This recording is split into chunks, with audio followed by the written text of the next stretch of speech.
Have you ever wondered how K-pop idols always look flawless, whether it's on stage, at the airport, or just walking down the street? Well, today I'm going to be revealing some of the industry secrets I discovered while working behind the scenes. Hi guys, Han here. If it's not your first time with me, then welcome back. And if it is, hi, I'm Han, a K-pop fan of almost 20 years, and I've also worked here in South Korea in the K-pop industry as a marketing expert. And like many of you, I used to wonder, how do idols always look so put together? But after working in the industry, I got to spend a lot of time with idols and their staff, watching how things go down behind the scenes and talking about the creative process. And I quickly realized that it's not just good jeans and expensive clothes, although those definitely do help. There's actually a system behind it. I'm sure it's a no-brainer, but fashion is a big part of K-pop. From stage outfits and red carpets to comeback concepts and airport fits. And this obviously comes from the bigger importance of fashion and beauty in Korean culture. But I can't be the only one who's a little bit envious, right? Well, as it turns out, the tricks of the trade have recently started emerging in the public domain. And one of my personal goals for 2025 is to get back on top of my fashion game after losing my spark during the pandemic. So I thought today I'd introduce you to some of the industry secrets that keep idols looking so stylish. And who knows, maybe by the end of it, we'll be able to put together an idol-worthy fit. If you like this kind of industry insider content and would like to see more, then be sure to subscribe to my channel. Now, I'm sure a lot of you guys have heard about the personal color trend that hit Korea maybe like 5 or 6 years ago, but there's a new comprehensive style consultation called a personal fit that is all the rage in Korea these days. And I recently went for my own personal consultation with my good friend and the guest in today's video, Vero. Now, while there were a range of packages, we don't play around here. We went for the whole shebang because we're going big or we're going home. The consultation I picked was split into 3 parts: the personal color, the body fit, and the face fit. So starting with personal color, I'm sure this is the one that you guys probably already know. I'm sure we've all seen the videos of people sat with like the million pieces of fabric on their shoulders. And honestly speaking, I never really saw the point of wanting to limit yourself to a small palette of colors.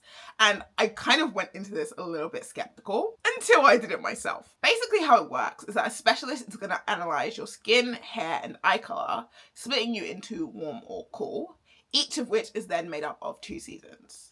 They then break this down further into light, mute, vivid, and dark colors and try to analyze which is your best and worst fit. Now, personally, I was fairly sure that I was going to be a warm something because I know that I look good in like gold and orange and like brick colored makeup. However, all of the foundations that I've used that I felt have been a good color match, including one I'm wearing now, are neutral undertones. So I thought, maybe I'm gonna be one of those lucky people who can just wear anything, you know?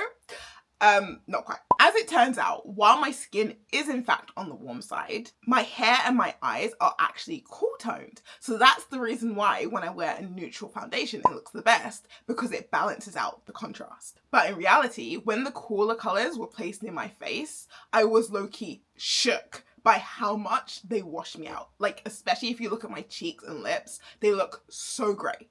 입술 컬러 되게 예뻐요, 여기서. 입술 컬러 이렇게 줍고요. 균일하고 생기도 있고 생기 없어지고. 그래서 웜톤 안정적이고 쿨톤 안정. Not only that, my heart low-key broke when I discovered that pastel blue is considered one of my worst colors, because that is like my favorite color to wear in the spring and the summer. As we're coming into now, I'm so devastated. It's funny because I was so excited when she put the little swatch like on my shoulder, and then she was like, don't wear this. And I was like, what do you mean? It makes my face look more chiseled. This is my blue. 어때요? 진짜요? 진짜요? I'm gonna be honest with you guys, I actually didn't think it looked that bad when she put the swatch on me until she compared it with the other shades of blue and I saw exactly what she meant. And this is the thing with personal color. Anyone can wear anything, but there are shades and tones of colors that will bring out your complexion and there are colors that will wash you out. The point of this consultation is to find which colors are harmonious and really bring out your best complexion based on your undertones, not necessarily your skin color. That's another thing as well. Just because you're dark skinned doesn't mean your type is going to be dark or vice versa. It's all about undertones. My result ended up being that my personal color was autumn darks. aka deep, warm, black base tones, with Autumn Mutes being a close runner-up and Summer Lights being my worst fit. Bye-bye pastels. No, not really, but anyway. An example of an idol with the same pastel color me would be BTS J-Hope, the fashion king himself. Oh, bitch, I was gassed. Not gonna lie.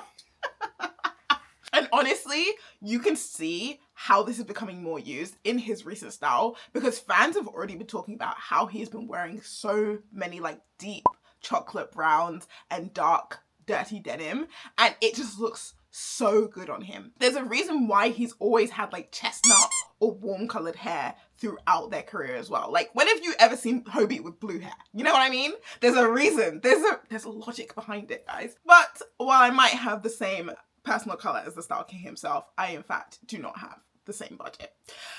If I'm honest, I wasn't entirely surprised by the results of my personal color because I already had an idea of what colors I thought looked best on me, and I'd already been wearing them a lot in the past, back when I used to be more fashionable, essentially. But it was nice to have that confirmation and to just have a bit more confidence when it comes to shopping or making new clothes. The stylist also suggested that I wear more chocolate browns rather than black, and that I dye my hair to match my undertones if I wanted a more cohesive look, which I ended up doing, obviously. What do you guys think? I personally, it's not what I was going for. I wanted it to be more red, but I'm actually loving the like copper, ginger, like it's a vibe. I'm vibing. I'm loving it. Opinions, thoughts, compliments, maybe. Oh, and in terms of the pastel blue thing, she gave me some tips on how to wear colors that aren't necessarily my personal color. Basically just wear them on the bottom. As long as they're not near your face and they're not contrasting, you're gonna be fine. You can also wear them on top and then have something else layered on top that is your personal color so that the contrast is not so visible. So ultimately, it's not a be all end all if your favorite color isn't your personal color. Okay, the personal color was a little bit meh because while I am a believer now, like I said, there was nothing that I didn't really already know. It was just more of a confirmation thing. Although, RIP to my love of pastel blue. I'm still gonna wear it. But I'm gonna wear it differently. I'm a bit sad. But the part I was looking forward to, honestly, was the body fit. And the reason why is, like, just being real with you guys, in the 5.5 years that I've been in Korea, I have gained 30 kg. That's 66 pounds for the Americans watching. That's a lot of weight. And while I don't have a problem with that, like, I think my body's fine now. I was a fat kid, honestly, and then I became really skinny in like middle school, high school, uni, and then I gained weight again when I came to Korea. So it's not the end of the world, but I do feel like when I was my most fashionable was when I was my skinniest because I was experimenting more. It was just an age thing. It wasn't because I was skinny. But now that I've gained weight and that I've been like out of practice with fashion for so long, I feel like I don't know how to dress myself. So I really, really wanted to have like that expert input. While I do intend to go on a fitness journey this year and try to lose a little bit of weight, not necessarily to the weight I was before, but just a healthier weight than I am now, I do want to be able to enjoy my body as it is right now by wearing things that I know are flattering and that I feel confident and feel good in. If I'm honest, I had a lot of reservation going into this part because I also know that I am bigger, obviously, than the average Asian woman, the average Korean woman, not only because of like the super skinny like beauty standard, but also I'm 5'7", 170 centimeters, and I'm like an XL in Korea. Yeah, I know, but that's the reality. And I was just worried that I was gonna walk here and she was just gonna be like, babe, you just need to lose weight. I was like, you make it sound easy. Okay. Fortunately though, it was nothing like what I had imagined. So they start the process by taking a bunch of measurements, your shoulders, your bust, your hips, your inseam, etc. And they put all this information into a computer, and that will analyze your proportions and characterize your body into one of a few types. And let me tell you, this was extensive. I was genuinely surprised by the result. In fact, let me show you guys. Where is it? Bearing in mind, this is for the whole process. They gave me so much paper. There's like 30 pages of here. This is the result of the body test. And you can you see all the writing that is on this page? There is so much information here. We ultimately discovered that my body was a diamond shape. Basically meaning that while I had proportionate shoulder and waist measurements, my hips were a little bit narrow and my bust was actually huge, like 2 whole dress sizes bigger than the rest of my body. And this basically meant that my chest stood out and would overwhelm everything else, making me look top heavy and being the first thing that your eye was drawn to, depending on what I was wearing. I'm so sad because it's so hard to dress. What did she say? She was like, don't wear overfit, like at all. Like, don't even try. Oh yeah, when she was showing the... Yeah, she was like, don't wear anything that brings attention to your bust, because your bust is, in contrast to everything else, your bust is the biggest. Which I've always felt, like, you're like, you want... And bear in mind, I'm not wearing any padding in this bra. Oh, wow. This is a plain, like, the thinnest thing I have. It's like the smallest I can get. Which is why I want top surgery. Yeah, that's fine. Or reduction as well. Yeah. Yeah. And honestly, this was kind of validating for me. As a non-binary person, I have a lot of dysphoria around my chest. I don't necessarily hate it in and of itself, but I don't like how it makes people perceive me, if that makes sense. And even as a woman, I'm sure a lot of big-busted girls know that when you have a larger chest, you're instantly more sexualized and things like that, right? So for me personally, I've always preferred the look of smaller chests, both on women and as a non-binary person, I would like to have one myself. And so having that little bit of validation that it's not just in my mind, but actually like physically proportionately, my chest is too large for my body was a little bit reassuring, but at the same time, a little bit heartbreaking. I do want to get top surgery one day in the form of a reduction, but that's very far in the future because it's not something I can afford right now. But anyway, now that we knew my body shape, the consultant gave me a lot of information about how to dress my body to pull attention away from my chest and to make myself just look more balanced overall. So some of the things she suggested were wearing puff sleeves or padded shoulders to widen my shoulders and make them look more proportionate to my chest. But that also ran the risk of me making myself look more top heavy. So there were some things I had to do together with that. One of the big things she mentioned was lowering the neckline. Turtlenecks, crew necks, mock necks, throw them away, burn them all. Okay, maybe it wasn't that intense, but you get the drift. V-necks or scoop necks. The highest thing you should be wearing is a boat neck. Like if you're going high, make it wide. If you're going low, make it narrow. That was basically the way she explained it to me. And also keep it simple. Don't add a lot of layers or things or like ruffles around the neck, because all of that, again, draws attention. Put those things away. Put them on the sleeves, put them on the cuffs, or better yet, put them on the lower half. And that was another big thing. Wide A-line, straight skirts, straight trousers, wide trousers.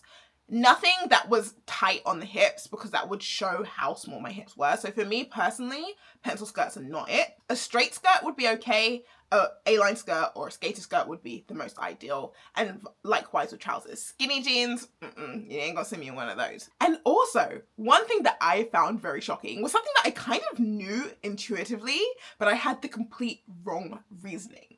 So as I mentioned, I'm 5'7", 170 centimeters, and I've always believed that I had a long torso and short legs compared to my height. So I've always worn high-waisted dresses, skirts, trousers, right? And honestly, I've had a complex about this, like my proportions, for the longest time. Well, it turns out I was actually right about high-waisted items looking good on me, but for the complete wrong reasoning. High-waisted items cinch the waist, and because of their tight nature at the waist, they generally tend to flare out at the bottom, giving more proportion to a body like mine that is top heavy, right? Chest heavy, making the hips look wider. And on top of that, when you wear high-waisted tops, you tend to tuck your shirt or your blouse in, which again accentuates that waist and stops the overall baggy look boxing you out. And that was why high-waisted items look good on me. It actually turns out that my legs are just ever so slightly long for my height. So they're a diva, supermodel if you will. And this might be a good point to mention the fact that, have you noticed there has been zero talk about weight so far? There is no focus on weight in this consultation. Like it really is just about making yourself look more proportional. And the thing that I like is that they teach you what kind of effect different clothes have, because the reality is not everybody's ideal is an hourglass, right?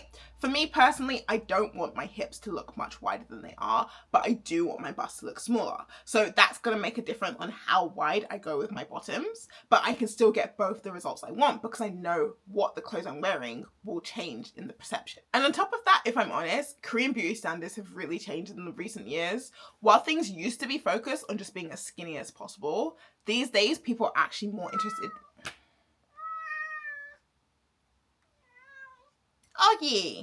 While Korean beauty standards used to just be about being as skinny as possible, in the last few years after the coronavirus, Korea has gone through like a health craze. And now it's all about having like a lean, well-built body with good lines. So bodies like Hwasa, for example, are actually becoming more desirable, even if they're not necessarily skinny. I'm sorry, he's playing and I just can't get him to leave this room. In terms of idol lookalikes, I would say an idol with a similar body type to mine is Chiho from Twice. In a lot of her stage outfits, you'll notice that she has wider necklines or an asymmetric single cold shoulder, which is more flattering to balance a larger chest. And on top of that, whenever her neck is covered, she'll have a V-line neckline overlaid on top to give the illusion of an open neckline. And across the board, her tops tend to have very little detailing, which is another thing I was told. Technically, these pockets are not doing anything for me. You'll also notice in all her outfits that her waist is always accentuated, drawing attention away from her chest. And I do think she doesn't have as big a discrepancy between her hip size and her bust size as I do. So she also tends to wear a lot of pencil skirts with a slight flare at the bottom, A-line skirts, or just long flowy skirts in general. You might notice you never see Chiho wearing something oversized, and that is because it's just not our fit. It's just not our style. But seriously speaking, we did actually talk a lot about oversized clothes during the consultation, because before we started, she actually asked, what do I like to wear? What colors do I wear? What kind of things do I wear? And what she basically said was, if you ever want to do a don't, just do it with multiple do's. So if I ever want to wear something oversized, I should do something like an oversized cardigan with a low V-neck and then cinch it at the waist. 2 do's and a don't, and it will look good. If any of you guys would like to know more about the specific results and recommendations I got, let me know, and I'll write a blog post for you guys, and then you can read the full breakdown. Anyway, with my new style guide and a list of colors I know I could rock, the final part of the consultation was the face fit, which is basically about the face. As someone who's worn glasses since I was 13 years old, which is ironically the same amount of time I've liked K-pop, I knew that I looked best with oversized lenses, like oversized frames like these. Huge round glasses that basically enveloped my face, and this was confirmed during my face fit too. Honestly, I had no idea how to classify my face shape before, because I did feel like my face looked long when I had my hair up, but when it wasn't, I wasn't really sure. And I also have a pretty wide jaw, which is not a common characteristic in a lot of long faces. But as it turned out, that's exactly what I have. I have what is called a long or egg-shaped face, which just means that I have a lot of vertical depth and not that much horizontal depth, which is why wide glasses are great, because they add that. As this part of the consultation focuses on the face and neck area, she did give me a lot of information again about necklines and also tips about how to apply my makeup, which I was very surprised about, because if I'm honest, I haven't changed how I do my makeup since like Nikki Tutorials and Jackie Aina days. And she also told me what kind of jewelry to wear or to avoid. Actually, the earrings was kind of like a running joke throughout this consultation, because I had come in with my standard long dangly silver earrings. That's what I always go to. It's what I like. I had a specific pair from Swarovski that I've worn for like 8 years now, and they've recently broken, so I'm sending them off for repair. But she had told me during the personal color section that I should be wearing gold jewelry, and I was like, you will catch me dead in my casket before you catch me wearing gold jewelry. No offense, I just really hate the look of yellow gold. It's not for me. The only time I thought about it was Taehyun's birthday merch, because I really wanted his bracelet, but I'm sorry, I can't. It's just not me. I will continue to wear my silver. I'm sorry, I'm just gonna pretend I didn't hear that. But at the same time, long dangly earrings is also not my best fit, because it just accentuates the length of your face. I've heard that the council have made a decision, and I elect to ignore it. I'm sorry, but the long dangly silver earrings are here to stay. That is my signature, and I will never stop wearing them. Even today I've got a little substitute. Anyway, again, this is the fun point of this kind of consultation. It's not a list of hard, fast rules that you have to follow. They're just suggestions for the optimized look. And there are always ways around things. As I mentioned before, she gave me lots of tips about how I could wear the things I liked, even if they weren't necessarily the best fit, and how to incorporate them into my outfit so that I could still enjoy wearing what I like in a way that is just less visually jarring. The final part of the face fit was about hair, and some idols that she had recommended with similar face shapes to mine were like Rose from Blackpink. So you might notice that Rose almost always has her hair down with a slight like body wave or beach wave to it. Straight long hair is not the ideal. Anything longer than a bob is ideal in terms of length, but something with a bit more wave, again, to add that horizontal depth is quite important. And if you look at Rose's pictures too, you can see that when she does wear her hair up, it absolutely accentuates the length of her face. Unfortunately, I have 4C hair, which is basically very coily hair for those of you who don't know what that means. So I'm not gonna be doing that anytime soon. I could if I wanted to, and I'm long past my wig phase. So she did also say that curly hair was a good thing though, because it adds more horizontal depth. So that's at least good, right? We're halfway there. Lastly, in terms of makeup, she said that because of my personal color being autumn dark, she recommended smoky matte makeup. Very typical of what Hwasa likes to wear. So bold smoky eyes, a bold lip, very matte base with just very light contour and highlight. So I guess I need to improve my eyeshadow game. As you can see, Korea has this style stuff down to a science. And on top of the 2-hour consultation, I was also able to leave with so much information. Like, I have these little style cards I can carry around with me and check colors or like makeup recommendations from popular brands at Olive Young. And then I've got literally pages of information. Like, this is the body fit, a whole style book on kind of clothes that fit me. This is the face fit information with my original face, and then also like type of hats, type of jewelry, type of hair, things that suit me. And then these are all the personal color stuff, which goes all the way through to makeup, from hair colors, eye colors, everything. So you can see it's very extensive. I feel like I got so much out of it in just 2 hours, but of course, Cordies and stylists would be experts in this and be well versed in how to dress different idols for their body types and personal colors. So it's no surprise that idols always look amazing every time we see them, because they literally have style experts. The real question is, now that we have the same information, can we put together an idol-worthy outfit? And better yet, can we make it from scratch? Well, to find out, you'll have to subscribe to my channel, as in my next video, I'll be trying to sew a K-pop idol-worthy outfit from scratch. And yes, that does mean Let's Get Hand DIY is coming back. I hope you guys enjoyed being introduced to something new, and maybe this is something you'll check out next time you come to Korea. The details of the consultation I had are down in the description below. Hashtag not sponsored. Also, let me know if you agree with my results. I'm wearing my personal colors today. Do you think it looks good? Do you disagree? Do you have the same type as me? Would you ever do this kind of consultation? And personally, just who do you think are the best dressed idols? Because honestly, for me, it's Yeonjun and Hobi. I'm sorry, none of you other bitches come close.